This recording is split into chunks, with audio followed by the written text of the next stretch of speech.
Do you want more views, more likes, more followers, more subscribers, more engagement on your social media content? Of course, we all do. But if you're like me, your excuses and insecurities are holding you back from greatness, and that's what I want to talk about today.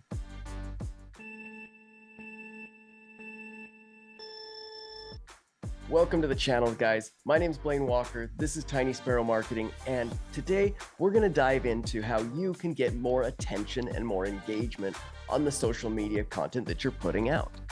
And that really starts with one of two buckets of content that we can make.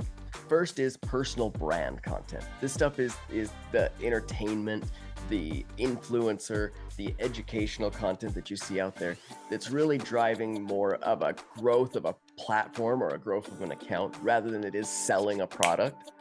But on the other side of things, we have business content where we're supporting our business, promoting our product. Now, there is a lot of overlap between these two things, but when it comes to business, we're using our channel or our page to create social proof that people can use to help convince them that they should do business with us, right? We're using the videos to fill our pipeline, to generate leads. And we're also using our platform to provide information in general, whether it's educational or informational, whatever it is, we're delivering content that will help people to know better about what we do and what we offer.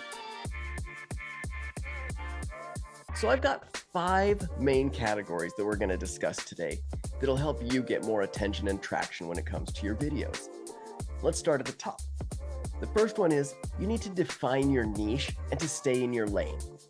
That means basically one channel with one focus, right? We don't want to be talking about business in the morning and our kids' t-ball game in the afternoon and how much we hate our HOA the next day. No. We want to stay as focused as possible. That doesn't mean that we're constantly putting out salesy content and promotional content. No, we can put out a variety of different types of content, but we want to stay within our niche and staying in our lane.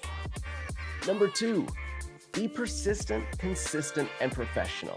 Now, these 3 pillars is what we've built our agency on, and it's been that way for the last 5 years, and it'll be that way probably for the next 50 years, because these are fundamentals. There are things that as the algorithm changes and strategies change, the fundamentals, they will always stay the same because there's no replacing them. There's no shortcut to the fundamentals, right? Now, what do these mean? First of all, being persistent. Persistent in this instance means you're staying on topic.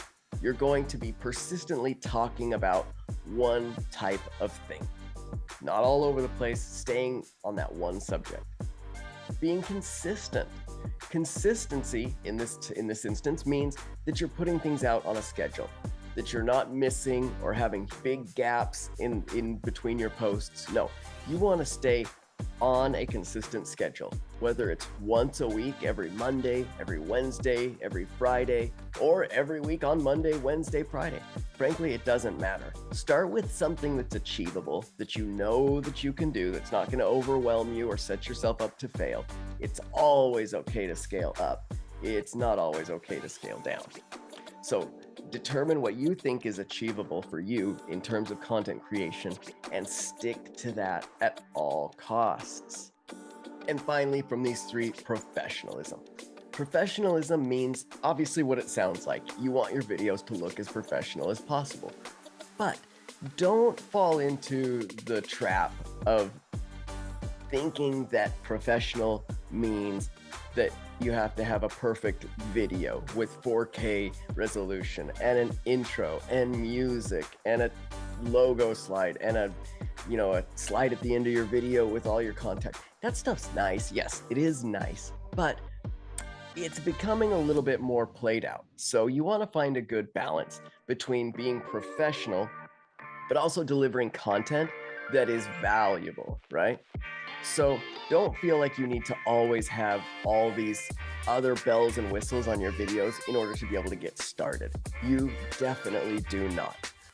I know a lot of creators that have huge followings, and these people are not even editing their videos. There's no intro, there's no music, there's no outro. You literally see them come up to the camera, turn it on, and at the end of the video, come over and turn it off. But the information that they're sharing with their viewers and with their audience is valuable and professional enough to drive what they're doing. Now, sure, I think that they might be able to elevate their game further by adding a little bit more production value. But my point is, don't let that be an excuse for why you don't start making videos. Get started now. It will help you in the long run. Just get started now. It'll always pay off. All right, 3 more to go, guys. Now, the next 3 are really important because they relate on how people are finding your content. Specifically, we're talking about how videos and their thumbnail and their description and their title are a lot like books. And you know, they've always said, don't judge a book by its cover. But when it comes to social media, what else do we have to really go on? You're scrolling along and you're looking at a thumbnail and a title. The title is probably there's a keyword in the title that's brought you the results that you're looking at. But once you're looking at those results, you're kind of, grazing over the thumbnails, looking at those and the titles to a degree too. It's really important that your title has the keywords necessary to help your audience find you. I like to think of keywords like bait for fishing. We cannot catch fish very easily or at all if we don't use some type of bait. So we want to think about what is the audience, what is our customer going to type into their computer in an effort to try and find the information that they're looking for. Are they going to type a question like how to get more views on my video, how to get the best price on a car? Like whatever it is, you want to make sure that you have as many of those keywords in your title and your description as possible. So it makes it easy for YouTube, Google, wherever the person is searching, makes it easy for them to connect together. Almost to the end, guys. We got 2 more to go. This one is number 4, thumbnail. The thumbnail of your video is so important, guys. It is worth 1,000 words. Our title, we can only have a sentence or so in our title, and they can't be that long. But our thumbnail is a whole nother story.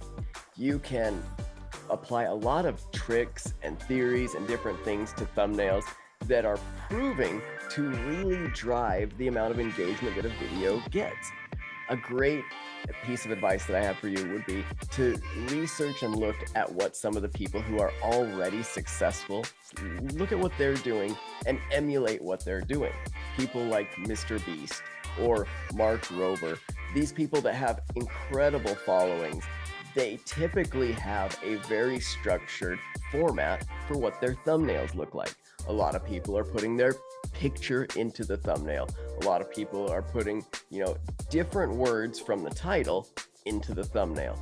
And I like that idea. I like that you can have certain words in the title and other certain words in the thumbnail, that you've got really more pieces of bait out there that a potential client might find interesting or latch on to. So take some time, look at what other people are doing, research what other people are doing, and there are so many videos out there, great videos about how to create good thumbnails. And in terms of excuses, guys, don't let the excuse of I don't know Photoshop or I don't know how to graphic design stop you from being able to make a good thumbnail or even make a video in general. Sites like Canva have made it unbelievably easy for you and I to make top of the line, beautiful, beautiful thumbnails that look like they were made by somebody who went to school to do it, right? So use the tools that are available to you, whether it's on your phone, whether it's on your computer like Canva, or if you know how to use Photoshop, all the better. All these things are resources that'll help you to make a better thumbnail that'll give you a lot better chance of getting people to view your videos. And finally, guys, the last thing that I've got to talk to you about today is engagement. This one's my favorite, I think, because engagement is the fertilizer of what we do. I say this to our clients all the time. We need to engage with our audience. If we let their comments and their questions just sit there unanswered or unresponded to, nothing's going to happen, right? It's just nothing's going to happen.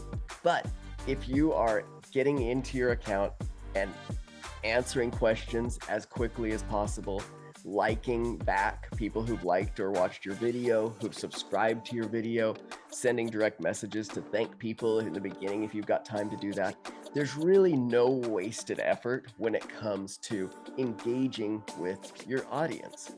Think about it. Have you ever made a comment on a video and before too long, you got a notification back that the creator of the video responded to your comment or they answered your question?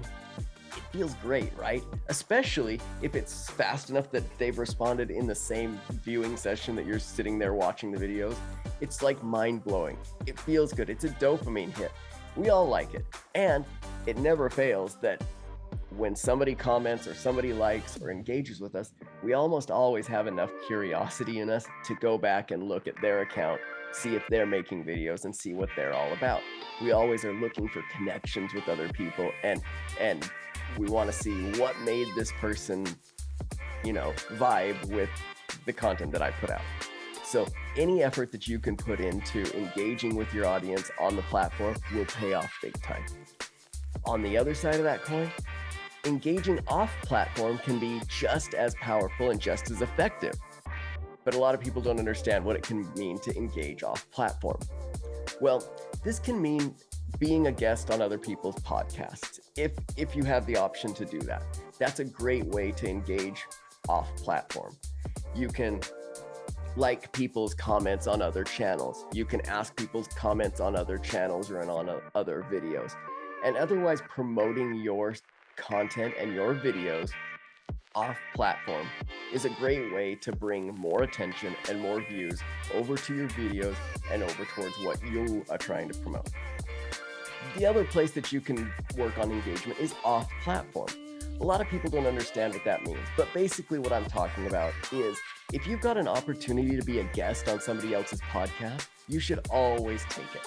If you've got an opportunity to promote somebody else's podcast on your podcast or your video and put a link in your comments, that's always going to be a worthwhile thing to do. You're going to be able to hopefully borrow some of their audience or redirect some of their audience or redirect some of your audience towards them. But creating that synergy by looking for ways to bring more attention to what you're doing, whether it's on the platform, in YouTube, on Facebook, or out in the real world with business cards and shaking hands. All these things are a great way to get more attention and more traction on what you're doing. All right, guys, thank you for taking some time to watch this video. Thank you for acknowledging that maybe a insecurity or an excuse has held you back from making content in the past. But I hope that some of the tips and tricks that I've shared with you today will help you to be able to overcome those fears and insecurities, will help you to be able to apply some fundamentals to help you get started and to help get the ball rolling on your channel. If there's anything that we can do over here at Tiny Sparrow to help you, whether it's answering questions, taking a look at what you're doing, you name it, just drop a comment in below or send us a DM and we'll do our best to reach out to you and to help you out in person. Thanks, guys. I'll see you in the next one.